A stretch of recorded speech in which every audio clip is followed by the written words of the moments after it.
திமுகவை வீழ்த்துவதற்கான பலம் வாய்ந்த கட்சி அதிமுக மட்டுமே என நடிகர் விஜய்க்கு எடப்பாடி பழனிசாமி பதிலடி கொடுத்துள்ளார்.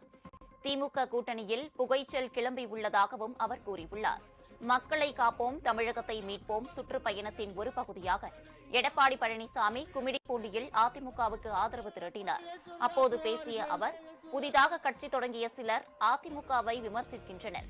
2026 தேர்தலில் அதிமுக தனித்து ஆட்சி அமைப்பதை எந்த கொம்பனாலும் தடுக்க முடியாது என்றும், எதிரியை வீழ்த்துவதற்கான பலம் வாய்ந்த கட்சி அதிமுக தான் என்றும் ஆவேசமாக கூறினார். பொன்மனச்செம்மல் புரட்சி தலைவர் எம்ஜிஆர் இயக்கத்தை தோற்றுவிக்கின்ற பொழுது தீய சக்தி திமுக என்று குறிப்பிட்டார். அன்றிலிருந்து இன்று வரை அனைத்து இந்திய அண்ணா திராவிட முன்னேற்ற கழகம் தீய சக்தி திமுகவை வீழ்த்துவதற்கு எவ்வளவோ அவதாரம் எடுத்து வீழ்த்தி வந்த கட்சி அண்ணா திமுக கட்சி. புதுசு புதுசா வர்றாங்க, ஏதோ பேசுறாங்க. அண்ணா திமுக தான் எதிரிகளை வீழ்த்தக்கூடிய பலம் வாய்ந்த கட்சி. எங்களுடைய அனைத்து இந்திய அண்ணா திராவிட முன்னேற்ற கழகம் 31 ஆண்டுகாலம் தமிழகத்தில் ஆட்சி செய்த கட்சி.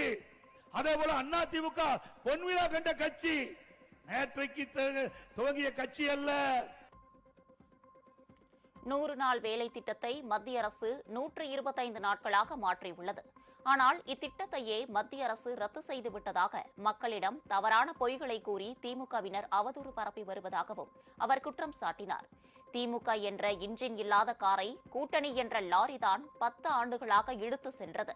ஆனால் அந்த லாரியே தற்போது மக்கர் செய்து வருவதாகவும் திமுக கூட்டணியை எடப்பாடி பழனிசாமி விமர்சித்தார்.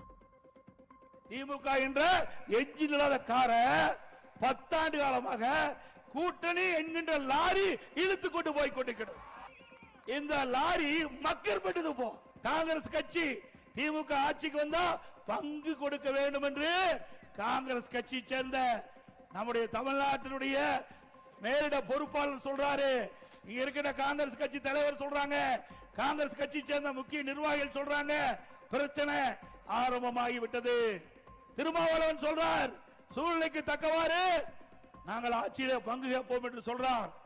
ஆக கூட்டணியிலே புகைச்சல் கிளம்பி விட்டது. இந்த கூட்டணி நிலைக்குமா என்ற சந்தேகம் மக்களிடத்திலே எழும்பி விட்டது.